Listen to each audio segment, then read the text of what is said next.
Assalamu alaikum wa rahmatullahi ta'ala wa barakatuh. J'espère que vous allez bien. On se retrouve aujourd'hui pour une nouvelle vidéo. Aujourd'hui, Inch'Allah, on va faire ensemble la noyade. Alors, qu'est-ce qu'on va voir, le cours, Inch'Allah? On va voir ensemble une définition, la physiopathologie, donc les conséquences de la noyade, la classification clinique, le pronostic et la prise en charge, à savoir la prise en charge préhospitalière, à l'arrivée du secours médicalisé et la prise en charge hospitalière. Et on commence, bismillah.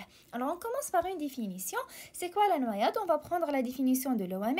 Alors, la noyade, c'est une insuffisance respiratoire résultant de l'immersion ou la submersion en milieu liquide. Kingoulou immersion, la face de la victime est en milieu liquide. Ou kingoulou la submersion, la totalité du corps est en milieu liquide. Voilà la différence entre les deux. Donc, c'est ça la définition. C'est une insuffisance respiratoire résultant de l'immersion ou la submersion en milieu liquide. Pour les circonstances, généralement, les enfants les connaissent 0 à 4 ans au niveau des piscines et au niveau des baignoires. Et pour les sujets âgés supérieurs à 64 ans, à domicile, généralement lors d'un bain. Donc, voilà pour la définition et les circonstances. Il faut savoir que le noyé, c'est la personne décédée de noyade. Voilà. Ensuite, la physiopathologie, les conséquences. Alors, on va parler des conséquences sur le système pulmonaire, sur le cerveau et sur le système cardiovasculaire, et on va parler des conséquences métaboliques et hydroélectrolytiques. Alors, on commence par les conséquences sur les poumons. Donc, imaginez le patient est en contact de l'eau, donc il y a un contact du liquide avec les voies aériennes qui va provoquer, voilà, alors qui va provoquer une apnée réflexe, plus ou moins à laryngospasme. Donc, la laryngospasme n'est pas obligatoire, mais en tout cas, il y a une hypoxie parce que le liquide est en contact avec les voies aériennes. Alors, avec l'apnée réflexe, elle va provoquer une hypoxie. Avec l'hypoxie, si elle persiste, elle va provoquer une perte de conscience et une perte de réflexe de protection des voies aériennes supérieures.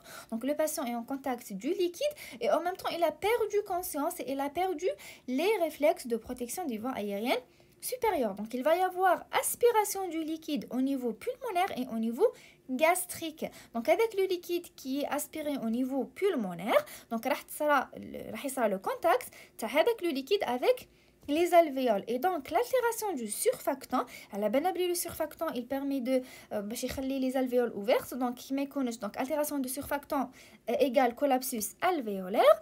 Ou bien sûr, le liquide au niveau des alvéoles, donc il va y avoir un œdème pulmonaire et donc l'augmentation du shunt. Je m'attends à l'augmentation du shunt pulmonaire, ça veut dire que les territoires, ils sont perfusés parce qu'il y a un problème de la perfusion, mais ils sont mal ventilés, ils ne sont pas ventilés parce que place l'air, il y a de l'eau. Voilà.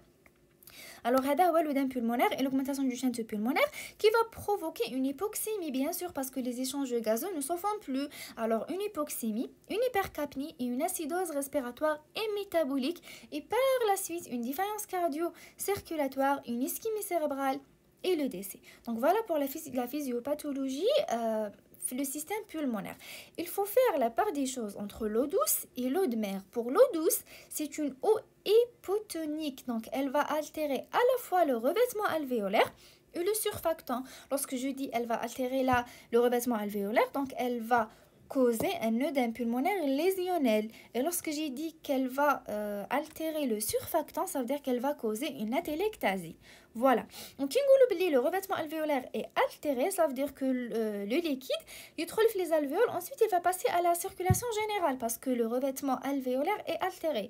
Donc, il va y avoir une hypervolémie. Mais cette hypervolémie, elle ne va pas durer longtemps parce que le corps va dire une hyperduérèse et donc il va provoquer par la suite une hypovolémie. Voilà pour l'eau douce parce qu'il est hypotonique. Ensuite, pour l'eau de mer qui est hypertonique, elle est moins agressive sur l'épithélium.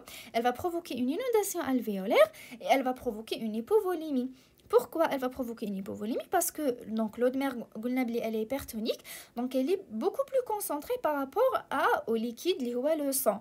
Donc le liquide va passer du milieu moins concentré au milieu plus concentré, donc il va passer la circulation générale au niveau des alvéoles et donc elle va provoquer une hypovolémie. Donc il faut garder en tête qu'à la fin, toujours quand il y a une hypovolémie, soit qu'on l'eau douce, soit qu'on l'eau de mer. Voilà pour la différence entre les deux. Alors, la physiopathologie sur le plan pulmonaire. Ensuite, sur le plan cérébral, donc le cerveau, c'est le premier organe à être lésé Après les poumons, donc à cause de l'hypoxie cérébrale et l'œdème cérébral. Pour l'hypothermie, il faut savoir qu'elle a un effet protecteur sur le cerveau إذا كانت sans frisson. Et on a déjà parlé de l'hypothermie dans la vidéo précédente. إذا مازال ما شفتوهاش, je vous invite à تشوفوها. Voilà. Ensuite, les conséquences sur le cœur. Il faut savoir que la pression de l'eau sur le cœur, elle va augmenter le retour veineux qui va augmenter le débit cardiaque et donc il va y avoir une hyperduérèse, une hypovolémie. Donc l'hypovolémie راح تكون par plusieurs mécanismes. وهذه l'hypovolémie avec l'hypothermie, ou l'hypothermie toujours تكون كاينه parce que toujours la température تاع le liquide تكون inférieure à la température centrale de notre organisme. Donc avec l'hypovolémie, avec l'hypothermie, avec les désordres hydroélectrolytiques, elle va provoquer une défaillance myocardique. Donc, elle va provoquer les troubles du rythme cardiaque et elle va provoquer les troubles de conduction. Donc, voilà pour les conséquences sur le cœur. Donc, on a les conséquences sur les poumons, sur le cerveau et sur le cœur. Ensuite, on a les conséquences métaboliques, hydroélectrolytiques. Alors, l'acidose métabolique, bien évidemment, parce que راهي كاينه une insuffisance respiratoire, تقدر تكون كاينه une hyperglycémie de stress, la CVD est possible et l'insuffisance rénale aiguë تقدر تكون par plusieurs mécanismes, par exemple la rhabdomyolyse suite à l'hypoxie. Donc voilà pour les conséquences. حكينا على les conséquences sur donc les poumons, le cerveau, le cœur et sur le plan métabolique. Alors voilà, حكينا على la définition, حكينا على la physiopathologie. Maintenant on va parler de la classification clinique. Il faut savoir qu'il existe 4 stades. Le premier et le deuxième en vert parce qu'ils sont moins graves, et le troisième et le quatrième stade ils sont graves, c'est pour cette raison ils sont en rouge. Alors le premier stade qui est l'aquastress, le deuxième stade le petit hypoxique, le troisième grand hypoxique et le quatrième anoxique. Alors كيفاش راح نقراو هذو les stades؟ راح نقراوهم d'une manière verticale ونعاودو نوليو la physiopathologie. Donc les conséquences على le cerveau اللي دايرتهم en rose, على les poumons اللي دايرتهم en mauve, et sur le cœur, on est en rouge clair. Voilà. Ensuite, on va d'une manière horizontale. Alors, on commence par les conséquences sur le cerveau. Il faut savoir que le premier et le deuxième stade, le patient est conscient. Et à partir du troisième stade, راح تبدا l'altération de la conscience. في le troisième stade راح تكون كاينه une agitation obnubilation. في le quatrième stade, le stade anoxique, راح تكون كاينه coma. Donc voilà pour les conséquences sur le cerveau. Ensuite, les conséquences sur les poumons. Le premier stade, l'aquastress. Alors, aquastress, c'est le stress à l'eau, parce que aqua, c'est l'eau. Voilà, donc le premier stade, la respiration est efficace. Le deuxième stade, une toux et des crachats, plus ou moins le patient est cyanosé.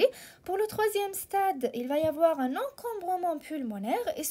Et pour le quatrième stade, il va y avoir une apnée. Voilà. Ensuite, pour les conséquences sur le système cardiovasculaire, pour le premier stade et le deuxième stade, le patient est stable hémodynamiquement. Pour le troisième stade, يقدر يكون stable كما يقدر ما يكونش stable. Et pour le quatrième stade, il va y avoir donc les troubles du rythme cardiaque, donc un danger imminent d'arrêt cardiaque. Donc voilà pour قرينا هادو les stades على حسب les conséquences physiopathologiques. Ensuite, nous نقراهم d'une manière horizontale. Donc le premier stade, l'aquastress, donc le stress à l'eau, le sujet qui marquina, il est conscient, il respire bien, mais le patient il est angoissé, il est stable sur le plan hémodynamique et il y a un épuisement musculaire. Pour le deuxième stade, donc le petit hypoxique, le patient est conscient, il est stable, il est angoissé, il frissonne, il est épuisé et il tousse, il crache et plus ou moins il est cyanosé. Pour le troisième stade, la conscience est altérée, donc agitation, obnubilation, plus des crises convulsives et un encombrement pulmonaire. Pour le quatrième stade qui est le plus grave, qui a une coma, apnée, trouble du rythme cardiaque, donc un danger imminent d'arrêt cardiaque. Donc voilà pour les stades cliniques. Ensuite, il y a un score prédictif de mortalité. Déjà, il y a quelques signes qui sont la mortalité à peu près, le pourcentage تاعها.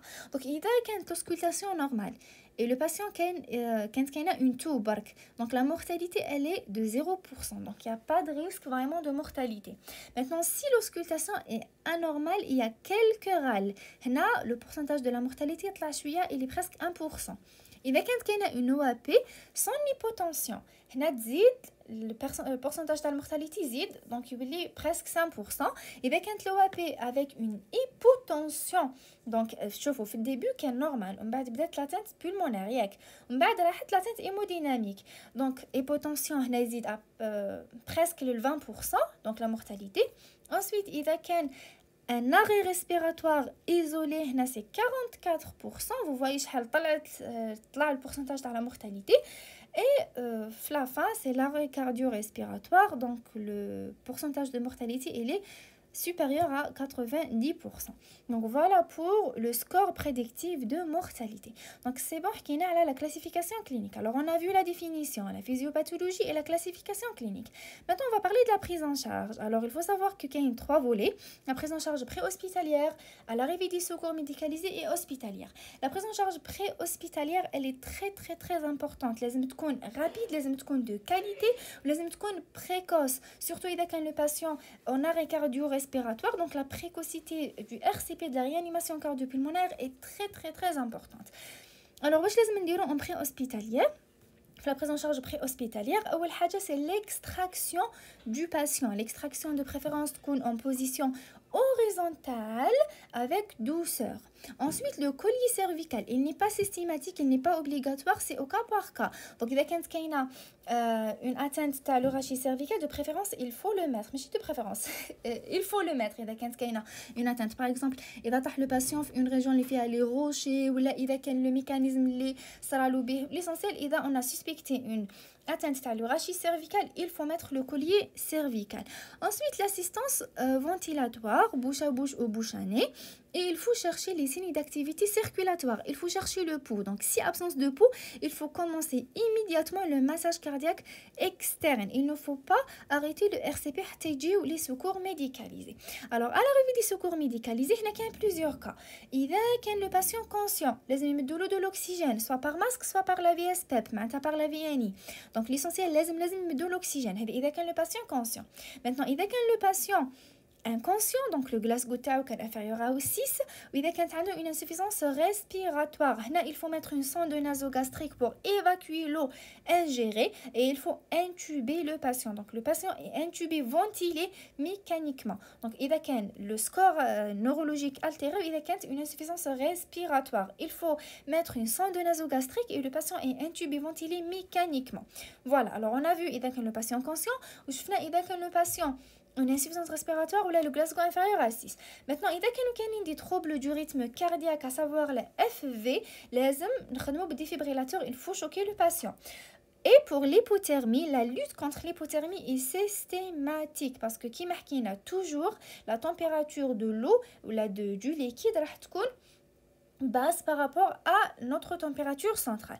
Donc voilà pour la prise en charge à l'arrivée des secours médicalisés et la prise en charge préhospitalière qui marquée, elle est très importante.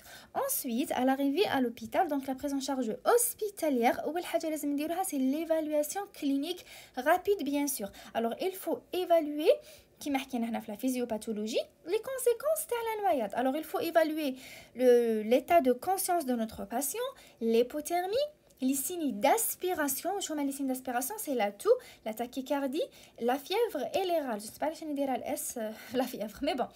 Les signes d'aspiration, c'est la toux, la tachycardie, la fièvre et les râles. Et bien sûr, il faut évaluer et le patient en arrêt cardio-respiratoire parce qu'il faut continuer la réanimation cardio-pulmonaire. Alors voilà pour l'évaluation clinique rapide. Ensuite, les examens complémentaires, il faut les faire en même temps on la prise en charge. Vous voyez. Alors, ECG, c'est systématique, le NECG. Pour la radiographie pulmonaire et la radiographie du rachis cervical, elles peuvent être différées en fonction de l'état de notre patient. Et pour le bilan, il faut lancer un bilan qui marque l'infirmière ou le médecin راح يدير في la voix et un autre médecin راح يدير في l'oxygène, etc. صح؟ Alors, je vais demander في le bilan. Alors, la glycémie, parce que une hyperglycémie est possible, l'hyperglycémie de stress. CPK, parce que le rhabdomyolyse est possible. La coagulation, parce que la CVD est possible. Et le bilan rénal, parce que l'insuffisance rénale, il peut y avoir une insuffisance rénale aiguë. Le gaz du sang, parce que on a devant une insuffisance respiratoire aiguë. Le CB des crachats et l'hémoculte, parce que une infection, il y a par exemple l'eau contaminée. Donc, voilà دونك لو سي بي دي كراشا ولي موكولت على حسب اذا كانت اون فيفر اذا كانت اون سسبيسيون تاع اون انفيكسيون مي لي زوتر رانا عرفنا كامل علاش نديروهم دونك فوالا بور لي زيكزامان alors on a évalué notre patient on a fait les examens Aujourd'hui, on est devant presque 4 catégories. Donc, soit le patient est conscient et sans signe d'aspiration, déjà, là, tout, la tachycardie, la fièvre et les râles. Donc, le patient, il est conscient, il n'y a pas de signe d'aspiration. On doit réchauffer notre patient, qui est le réchauffement est systématique. Alors là, on a la température à 36 degrés Celsius et on doit surveiller notre patient de 6 à 24 heures. Ensuite, on autorise le patient, donc on autorise le retour à domicile et pas d'indication d'antibiothérapie prophylactique. Alors, où est-ce les antibiotiques? En rose. Donc, l'antibiotique, c'est infection prouvée ou probable. Alors, probable, infection probable, il y a l'eau contaminée. Pardon, il y a le syndrome d'inhalation, il y a une fièvre. Sinon, il y a une antibiothérapie prophylactique. D'accord. Alors voilà la première catégorie. Un patient conscient sans signe d'aspiration. On réchauffe notre patient, on le surveille 6 à 24 heures, ensuite on le libère. Mais il y a les antibiotiques. Voilà pour le premier cas. Ensuite, le deuxième cas, s'il y a des signes d'aspiration, mais sans tableau d'insuffisance respiratoire aiguë. Les signes d'aspiration, la toux, la tachycardie, la fièvre et les râles. Il faut admettre le patient aux soins intensifs.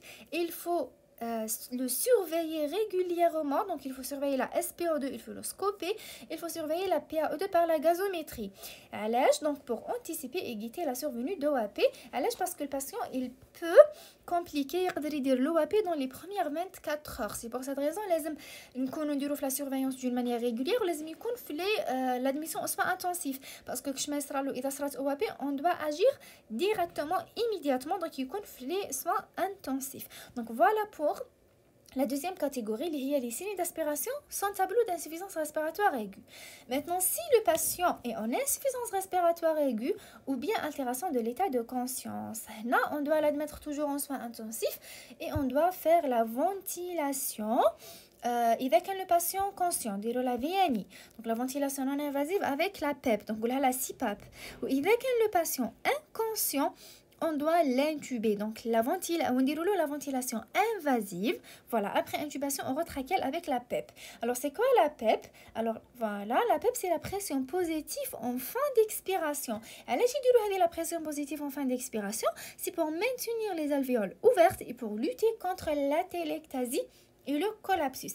إذا كان le patient conscient, c'est bon, c'est le VNI, donc la CPAP qui est non invasive, ou إذا كان le patient inconscient, il faut faire la ventilation invasive après intubation orotrachéale avec la PEP toujours. Donc voilà, شفنا إذا كان le patient conscient sans signe d'aspiration واش نديرو. إذا كان le patient avec des signes d'aspiration sans tableau d'ERA شفنا واش نديرو. إذا كان en insuffisance respiratoire aiguë ou altération d'état de conscience شفنا واش نديرو. Ensuite إذا جانا le patient en arrêt cardio-pulmonaire à l'admission déjà جابوه en arrêt واش نديرو on doit poursuivre le RCP. Voilà, on doit poursuivre le RCP et les manœuvres actives de réchauffement لازم نطلعوا la température حتى 33 voire 35 degrés. Ou bien sûr le réchauffement راح يكون progressif كما حكينا déjà في la vidéo تاع l'hypothermie. إذا مازال ما شفتوهاش je vous invite تروحوا تشوفوها. Voilà.